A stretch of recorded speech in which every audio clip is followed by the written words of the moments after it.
Nous sommes de retour sur le plateau et c'est le docteur Edouma qui fera l'intervention qui suit. Docteur Edouma est chirurgien maxillo-facial exerçant à l'hôpital central à Yaoundé et il est en même temps enseignant à l'université de Yaoundé 1 à la faculté de médecine et des sciences biomédicales de la dite université. C'est un grand humanitaire, c'est plus de ce côté que nous avons, c'est ce côté qui nous a plus attiré pour qu'il soit aussi panéliste ce jour, parce que vous comprendrez aussi qu'il y a des grands professeurs dans le domaine de la chirurgie maxillofaciale au Cameroun, et d'ailleurs dans tous les domaines que nous évoquerons ici aujourd'hui, mais en dehors de cet aspect purement scientifique, académique, c'est l'aspect humanitaire qui a motivé notre choix de panéliste. Donc, docteur Edouma, merci encore et je te passe la parole. Merci Rose, tout le monde m'entend? Oui, oui. Oui, tout le monde t'entend. Okay. On vous entend bien. Merci beaucoup pour l'honneur que tu me fais d'être partie prenante de cette expérience que je découvre réellement dans son ampleur après ta présentation. Félicitations déjà pour le travail abattu. Nul doute que nous allons t'appuyer et t'épauler du mieux que nous pourrons. Alors, tu m'as demandé de parler un peu de l'expérience humanitaire au Cameroun et aussi des limites dans la prise en charge globale. Diapo. Bon, juste une brève introduction pour dire que, en ce qui me concerne, je parle essentiellement des fentes la biopalatine, communément appelée bec de lièvre, qui font partie des malformations congénitales. Hein. Bon, on parle statistiquement de 2,1 naissances, parfois de 1 naissance sur 2000 à 1 naissance sur 5, un cas sur 5000 naissances. On a essentiellement pu identifier deux groupes, hein, c'est-à-dire ceux qui ont des fentes palatines isolées, c'est-à-dire ce n'est que le palais qui est atteint, voilà, ou ceux qui ont la lèvre et où le palais atteint, c'est-à-dire les fentes labiales et palatines associées. En Occident, comme vous pouvez vous les imaginer, bien sûr, les études épidémiologiques et génétiques sont assez avancées et poussées. En Afrique, on a encore du chemin, et singulièrement au Cameroun, mais le travail a déjà commencé. Diapo. Diapo? Oui. Le professeur nous a édifié sur l'atteinte psychologique en rapport avec cette affection. C'est-à-dire que on a noté des infanticides, on a noté des problèmes de couple, des femmes qui sont chassées de leur foyer parce qu'accusées pour beaucoup de motifs. Il a dit infidélité, consommation de pâtes de porc, pâtes de bœuf, tout ce qui est fendu, ils ont fendu du bois la nuit. Et bref, il y a tellement de raisons qui ne sont certes pas avérées, mais qui ont couru longtemps et qui ont entraîné beaucoup de dommages au sein des couples et des familles. Problème d'alimentation, quand vous avez surtout la fente du palais, les problèmes liés à la parole, à l'audition et surtout d'intégration dans la société. Beaucoup de ces enfants et même adultes n'ont pas souvent été scolarisés, n'ont pas pu se marier et avoir une vie normale. Et heureusement, on peut apporter des solutions sur le plan chirurgical et bien sûr, sur beaucoup d'autres spécialistes entrent en ligne de compte, tels que l'orthodontiste, l'orthophoniste, le psychothérapeute, donc le psychologue comme papa. Et voilà, pour vous dire que c'est simplement un défaut de soudure des bourgeons de la face. Hein. Ça intervient au premier trimestre de la grossesse, c'est-à-dire entre la 4e et la 12e semaine de vie intra-utérine. Donc, pour dire que les fentes, c'est généralement au premier trimestre. Et beaucoup de choses peuvent arriver, toutes sortes d'accidents liés à une quelconque maladie qui va entraîner de la fièvre, des irradiations.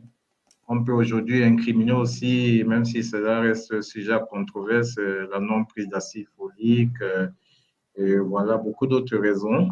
qui font que on peut avoir un enfant qui naît d'une fente. Un peu d'hérédité aussi, parce qu'on trouve des familles à fente sur des générations, où je vous montrais une photo tout à l'heure, une maman qui a 2 enfants. Et c'est là où la génétique pourrait beaucoup nous aider. Diapo. Voilà ce que c'est qu'une fente, la biopathie, une bec de lièvre, anciennement appelée. Là, à votre gauche, vous avez la forme où et la lèvre et le palais sont ouverts. À droite, vous avez simplement la lèvre qui est fendue là. Donc, toutes ces formes, quelles qu'elles soient, trouvent solution sur le plan chirurgical. Diapo. Voilà ce qu'on appelle une fente du palais. Une forme simple qu'on vous montre, elle peut être plus compliquée, c'est-à-dire ouvert jusqu'à la lèvre. Donc voilà un enfant qui, quand il a cette forme-là, aura des problèmes alimentaires, c'est-à-dire ça se découvre dès la naissance, un enfant qui a du mal à téter et quand il s'alimente, le lait ressort par les narines. C'est très handicapant. Ou ces enfants qui réussissent à aller à l'école, mais qui ont des troubles de la parole et qui passent souvent par des bastonnades parce qu'on leur demande de bien s'exprimer alors qu'ils ne peuvent pas, ce n'est pas de leur fait. Et tout le monde est ignorant. La maîtresse ne sait pas que c'est parce qu'il a une fente. Les parents ne l'ont pas toujours réalisé, ou bien même quand ils l'ont réalisé, ils ne savent pas vers qui se tourner. L'enfant finit par être introverti et se replier sur lui-même. D'accord?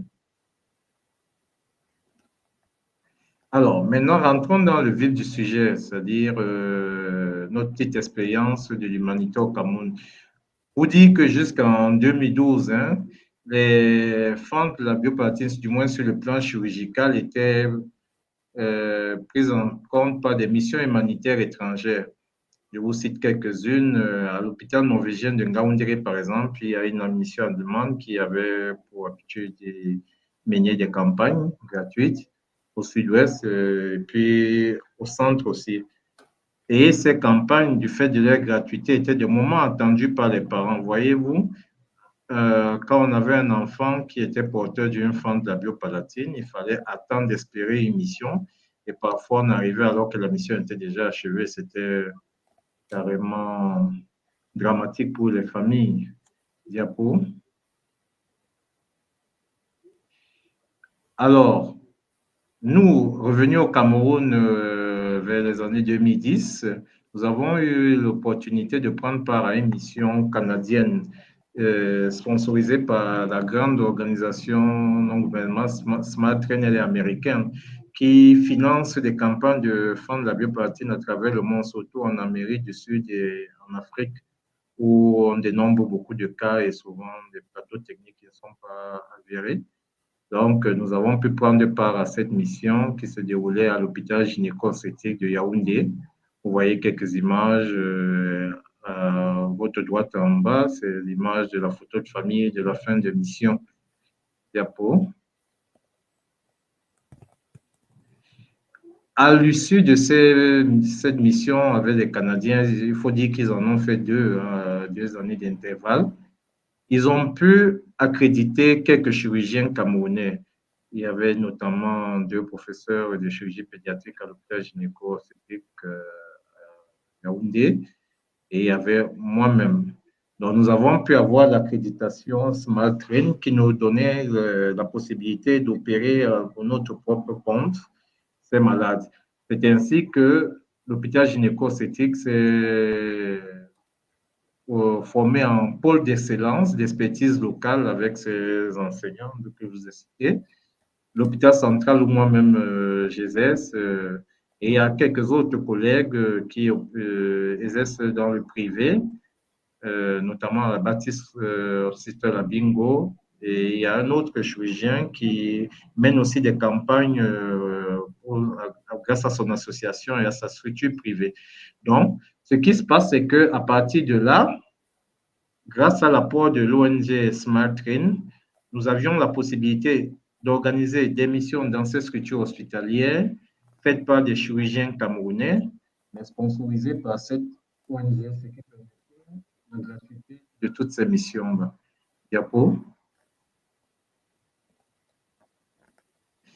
Pour que ces structures soient acceptées, accréditées, il fallait bien sûr la présence au moins d'un chirurgien expert capable de pratiquer ces chirurgies, d'une équipe anesthésique experte capable d'endormir en minimisant au maximum les risques pour ces enfants surtout, d'un bloc opératoire digne de ce nom et d'un personnel paramédical, infirmier, sage-femme et tout ça, formé à la prise en charge avant et après intervention sur ces enfants. Donc, toutes ces structures qui ont été citées répondaient aux normes. Voilà pourquoi elles ont été choisies. Et à partir de là, nous avons commencé à organiser des campagnes de chirurgie gratuites qui concernaient essentiellement des chirurgiens locaux, des chirurgiens camerounais, ce qui nous permettait de les organiser en nombre et permettait aussi de prendre en charge un plus grand nombre de patients. Diapo. Il faut dire que ça se passait surtout à Yaoundé, mais que les patients venaient de toutes les régions du Cameroun. Après ça, on s'est quand même rendu compte d'un certain nombre de limites par rapport à notre approche. C'est-à-dire qu'il y avait pour certains une impossibilité de rallier ces centres. Vous imaginez un enfant qui est à l'extrême nord du Cameroun, à Maroua, à Ngaoundéré ou à Garoua, venir jusqu'à Yaoundé sans moyens, ce n'était pas possible. Il y avait aussi que l'information n'arrivait pas toujours jusqu'à certains de ces enfants et qui apprenaient parfois qu'il y a eu une mission, après que la mission soit terminée, ils arrivaient et puis on était obligé de dire, bon, on va vous tenir compte et vous informer pour la prochaine mission. Et à côté de ça aussi, ça se passait en ville, dans nos hôpitaux. Il y avait une motivation véritablement relative du personnel. C'est-à-dire, l'humanitaire, ça part du cœur. C'est-à-dire, c'est donné de manière... Ce n'est pas le cas pour tout le monde, ça devient très compliqué chez nous. Donc, on s'est mis à réfléchir à comment y remédier. Et, diapo, la solution a été de se déporter souvent, c'est-à-dire entre quelques missions faites sur place dans nos hôpitaux, aller vers ces régions un peu plus éloignées et apporter notre expertise. Cela permettait d'opérer ces enfants sans qu'ils n'aient à parcourir de longues distances, surtout s'ils n'avaient pas de moyens. Ça leur donnait la possibilité de se faire opérer. Donc, nous en avons mené plusieurs. Je vous cite quelques-unes: à Rebouba, à Ngaoundéré, à Guidière, à Maroua, à Douala, à Bafoussam. Vous ne citez que celle-là. Vous avez là quelques images de ce qui constituait l'équipe. Nous étions deux chirurgiens experts, le professeur Moifou en casquette en bas et moi-même, et puis un anesthésiste et puis quelques médecins volontaires qui nous accompagnaient pour nous aider à y arriver. Diapo. Il y avait, en dehors du côté mission chirurgicale, d'autres choses, d'autres aspects de la mission qui est à fait ludique. Nous voyez en train de pousser le cas qui s'est embourbé un peu. Et c'était des moments de partage intéressants pour tout le monde. Mais cette fois encore, nous nous sommes rendus compte qu'il y avait encore d'autres limites. Faire ce genre de mission, vous voyez, l'équipe était constituée d'une dizaine à une douzaine de personnes, avec quand même un coût élevé. C'est-à-dire qu'il fallait toujours trouver des personnes qui financent cette campagne. On les dénombre auprès des autorités locales, ça peut être un député, un ministre, et j'en passe. Ça demandait quand même beaucoup de moyens parce qu'il fallait héberger ces experts qui venaient de la capitale, les nourrir, leurs déplacements et tout ça. Hein. Et d'autre part, il y avait aussi une absence de suivi, un peu comme pour les missions humanitaires occidentales de l'époque. Une fois que l'enfant a été opéré, il n'y a plus personne pour suivre. S'il y a eu une complication, il n'y aura personne pour pouvoir y remédier. On n'a plus de traçabilité. Et ça donnait toujours la part belle aux chirurgiens, alors que nous savons tous que la prise en charge de cette pathologie est multidisciplinaire. On ne peut pas les répertorier pour pouvoir les revoir plus tard pour régler d'autres problèmes. Donc, nous avons toujours besoin de moyens financiers importants. Donc, parfois, nous voulions initier d'autres missions, mais faute de moyens, nous n'y arrivions pas. Diapo. D'où il nous est venu l'idée de changer un peu de paradigme. Et nous avons trouvé en le directeur de l'hôpital régional de Maroua quelqu'un d'accessible, de sensible à notre besoin de faire de l'humanitaire. Et nous avons décidé de réduire de manière drastique les effectifs de mission. Avec lui, nous avons parlé de deux experts, un chirurgien, un anesthésiste qui venait de la capitale, et le reste, c'était l'équipe locale. Il a fallu la capacité, les paramédicaux ont pu être capacités par une espèce matrine dans le domaine de la nutrition, de la préparation des enfants, des soins à donner aux enfants. Et dès lors, l'équipe faite de deux experts de chirurgiens d'anesthésie pouvait se déployer sur le terrain. Vous voyez que ça réduit énormément les coûts en termes de déplacement, d'hébergement et même de prise en charge sur le terrain. Sur place, nous trouvions une équipe vraiment multidisciplinaire et surtout très, très motivée. Fait de chirurgiens, un chirurgien maxillofacial, un chirurgien ORL et puis un chirurgien pédiatre, tous désireux d'acquérir cette expertise. La pédiatre prenait en charge en premier tous ces enfants qu'elle examinait proprement et quand il trouvait qu'il y avait malformation associée, s'il fallait l'intervention du cardiologue, elle le retournait au cardiologue. L'ORL voyait les aspects ORL, le dentiste voyait les autres aspects. Et l'objectif de cette équipe maintenant, c'est de capaciter l'équipe locale, c'est-à-dire capaciter les chirurgiens, diapo, s'il vous plaît,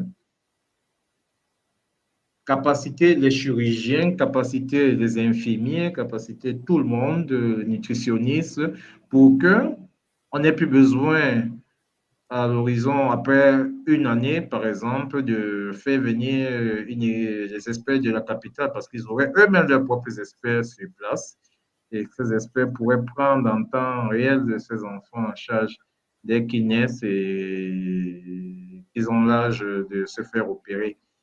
Nous pouvons même vous assurer que nous avons remarqué entre les premières missions à plusieurs et les missions maintenant qu'il y a très, très peu d'adultes qui se font opérer maintenant.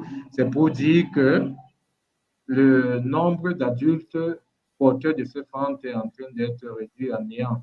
Maintenant, nous rencontrons tout le temps des enfants, parfois en âge très jeune, qui ne sont pas encore éligibles à la chirurgie, mais avec cette fois-ci l'espoir qu'ils pourraient être opérés à courte échéance. Alors que par le passé, une fois que la mission était terminée, il y avait très peu de chances qu'ils nous revoient encore sur ce terrain. Donc voilà, en fait, vers où nous nous dirigeons, c'est-à-dire capacité localement des chirurgiens et toutes sortes d'acteurs de la chaîne pour qu'on n'ait plus besoin d'ici quelques temps de voir des missions humanitaires sillonner le pays parce que ces enfants ont besoin d'être pris en charge au plus tôt pour leur propre insertion sociale. Donc, les perspectives, alors, c'est comme cette prise en charge est multidisciplinaire, que des interventions puissent se faire à différents âges selon le problème posé. C'est-à-dire pour une fente qui est un peu plus complexe, où on a une division du palais, où on a les dents qui sont en malposition. Bien sûr, dans l'immédiat, le chirurgien va s'atteler à réparer la lèvre ou le palais, mais les dents, la denture devra aussi être prise en compte. Et il faudra attendre la période où on est une denture mature et qu'on n'est plus en denture mixte ou de lait pour la prendre en compte. Donc, la l'orthodontiste pourrait intervenir un peu plus tard. Mais dans la perspective actuelle, une fois qu'on les a opérés, on les a perdus de vue. C'est pour ça que il est important d'avoir ce centre plus tard pour répertorier tout le monde pour que chaque spécialiste, que ce soit le psychologue, l'ORL, Diapo. Le généticien, l'orthophonie, l'orthodontiste, le chirurgien, chacun puisse intervenir au moment où le temps s'y est. C'est-à-dire, l'orthodontiste va attendre peut-être l'âge de 9 ans pour commencer à redresser les arcades. Pour vous dire qu'en fait, une fente labiopalatine se prend en charge dès la naissance jusqu'à la fin de la croissance. Donc, vous voyez, on peut aller jusqu'à 18 ans pour finir de corriger tous les problèmes que pose l'enfant. Donc, pour dire que les perspectives, c'est ça. Avoir un centre nous permettrait à coup sûr d'atteindre cet objectif. Par ailleurs, oui, Diapo.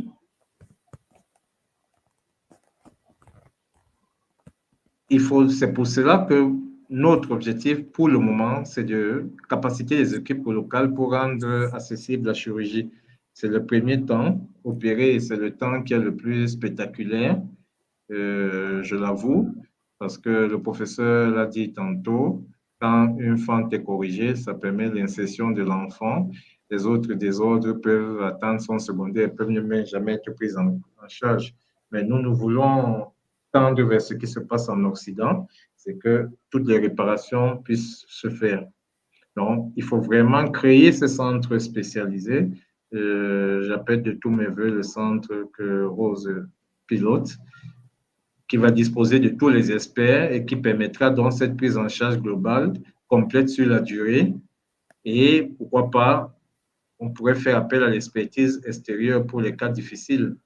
Et surtout, un centre qui peut aussi s'axer sur la formation. Diapo. Voilà un modèle, un exemple de fente labiale réparée. Vous voyez la différence avant et après. Il y a encore quelques croûtes, mais je vous assure que cet enfant, il ne va garder aucun souvenir de cette fente-là. Par contre, quand ils atteignent des âges plus de 4-5 ans, jusqu'à l'âge adulte, on est assuré que sur le plan psychologique, ils auront un gros coup, tant pour eux que pour toute leur famille. Diapo. Vous voyez, par exemple, celle-là, elle avait le palais ouvert de moitié et après, le palais a pu être refermé. Donc, ça améliore la parole. Parfois, il faut quand même qu'elle fasse encore une rééducation.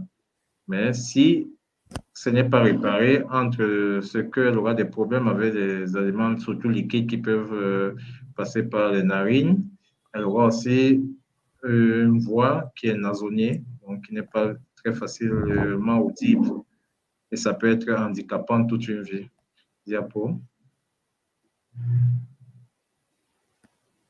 Donc, pour conclure, c'est que les fentes de la biopalatine, c'est quand même une maladie rare qui est encore négligée dans notre contexte. Mais un combat est déjà mené par des experts locaux avec le concours des partenaires locaux extérieurs pour y remédier. Et nous pensons que l'avenir est dans la formation et la création des centres d'excellence. Je vous remercie. Merci beaucoup, Dr Idouma, pour cette intervention. On ne peut plus édifiante en ce qui concerne l'humanitaire et la prise en charge des dysmorphoses de la tête et à la limite même du cou. On aurait eu un chirurgien cervico-facial, peut-être il serait allé plus en profondeur au niveau du cou, mais déjà pour la tête, le visage, la bouche, le docteur Idouma nous a beaucoup éclairé à ce sujet. Donc, merci infiniment.